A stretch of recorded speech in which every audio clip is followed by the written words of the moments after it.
বিসমিল্লাহির রহমানির রহিম। ওয়ামান লাম ইয়াহকুম বিমা আনজালাল্লাহু ফাউলাইকা হুমুল কাফিরুন। ওয়ামান লাম ইয়াহকুম বিমা আনজালাল্লাহু ফাউলাইকা হুমুজ জালিমুন। ওয়ামান লাম ইয়াহকুম বিমা আনজালাল্লাহু ফাউলাইকা হুমুল ফাসিকুন। সূরা মায়েদার ৪৪, ৪৫ এবং ৪৭ নং আয়াত। এই ৩টি আয়াত দ্বারা সাধারণত বোঝানো হয়েছে যারা বিচারক তারা যদি সঠিক বিচার না করে তাহলে তাদের জাহান্নামের আগুনে জ্বলতে হবে।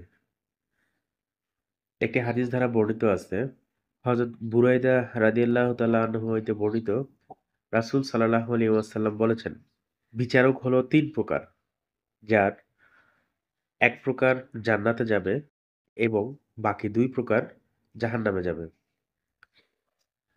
১ প্রকার জান্নাতে যাবে কারা? যারা সঠিক বিচার করে, যারা ন্যায় বিচার করে ওরা হলো জান্নাতে যাবে। বাকি ২ প্রকারের মধ্যে যে বিচারক সত্য ও ন্যায় থাকা সত্ত্বেও স্বীয় প্রবৃত্তির কারণে বিচারের ফয়সালা দেয়, আর যে বিচারক ন্যায় সম্পর্কে অজ্ঞ অথচ বিচার কার্য করে, তারা উভয়ই জাহান্নামে যাবে। জিজ্ঞেস করা হলো, যে বিচারক অজ্ঞ তার অপরাধ কি? তখন রাসূলুল্লাহ সাল্লাল্লাহু আলাইহি ওয়াসাল্লাম বলেন, বিচার করার জ্ঞান না থাকা সত্ত্বেও তারা বিচার কার্য সম্পাদন করে, এটাই তাদের অপরাধ। প্রিয় দর্শক, আজ এই পর্যন্ত। আসসালামু আলাইকুম ওয়া রাহমাতুল্লাহি ওয়া বারাকাতুহু।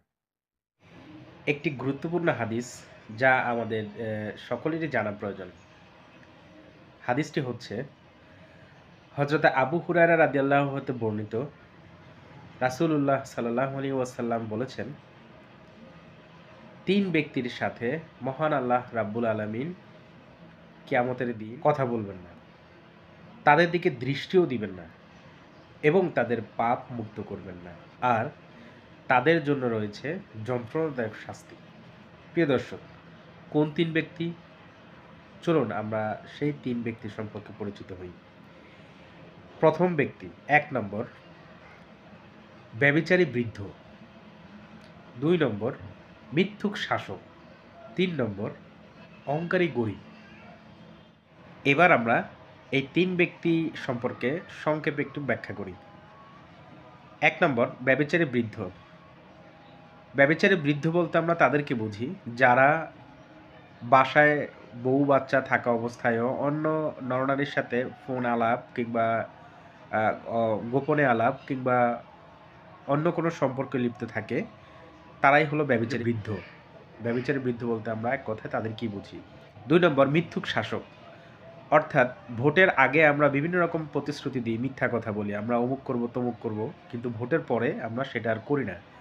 অর্থাৎ জনগণকে মিথ্যা আশা দিয়ে জনপ্রতিনিধি হওয়ার পরে আমরা জনগণের আশা পূরণ করি না। ওদেরকেই মূলত মিথ্যুক শাসক বলা হয়। ৩ নম্বর অহংকারী গরিব। অহংকারী গরিব বলতে আমরা তাদেরকে বুঝি যারা অ্যাকচুয়াল গরিব কিন্তু অহংকার করে, আমার অমুক আছে তমুক আছে, আমার দাদার অমুক ছিল তমুক ছিল, নিজে দুবেলা দুমুঠো ভাত খেতে পারে না অথচ অন্যের সাথে চাপা মারে, আমার অমুক আছে তমুক আছে, ইত্যাদি ইত্যাদি। ওরাই হচ্ছে অহংকারী গরিব। ধন্যবাদ, সকলে ভালো থাকবেন। আসসালামু আলাইকুম। প্রিয় দর্শক, আমরা অনেকেই জানি মুনাফিকের আলামত হচ্ছে ৩টি। ১ নম্বর হচ্ছে কথায় কথায় মিথ্যা বলা, ২ নম্বর হচ্ছে ওয়াদা ভঙ্গ করা, ৩ নাম্বার হচ্ছে আমানতের খেয়ানত করা। দর্শক, আমি সংক্ষিপ্ত আকারে একটু ব্যাখ্যা দিয়ে বলি।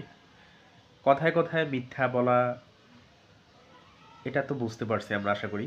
২ নম্বর ওয়াদা ভঙ্গ করা, এটাও আশা করি আমরা অনেকেই বুঝতে পারছি যে কারো সাথে কথা বললাম, একটা জিনিসের ওয়াদা দিলাম, একটা জায়গায় যাওয়ার ওয়াদা করলাম কিন্তু নির্দিষ্ট সময়ে গেলাম না, বা কারো সাথে কোনো কমিটমেন্টে যাওয়ার পরেও সেই কমিটমেন্টটা রক্ষা করলাম না, এটা হলো ওয়াদা ভঙ্গ করা। ৩ নম্বর যেটা আমানতের খেয়ানত করা। ধরুন আপনাকে কেউ ৫০০ বা ১,০০০ টাকা দিল ১ সপ্তাহের জন্য রাখতে, কিন্তু ১ সপ্তাহ পরে সে এসে নিয়ে যাবে এই কথার প্রেক্ষিতে, কিন্তু ১ সপ্তাহের আগেই আপনি ওই ১,০০০ টাকা খরচ করে বসে রইলেন এবং ১ সপ্তাহের মাথায় এসে যখন উনি টাকা চাইলো আপনি নির্দিষ্ট সময়ে ওনাকে টাকাটা দিতে পারলেন না। এটাই হলো আমানতের খেয়ানত। এটা করবেন না। এই ৩টা লক্ষণ কোনো অবস্থাতেই যদি থাকেও কোনো মুমিন মুসলমানের অবশ্যই পরিত্যাগ করতে হবে। এই ৩টি হচ্ছে মুনাফিকের প্রথম আলামত। এই ৩টি আলামত যার মধ্যে পাওয়া যায় সে হচ্ছে মুনাফিক।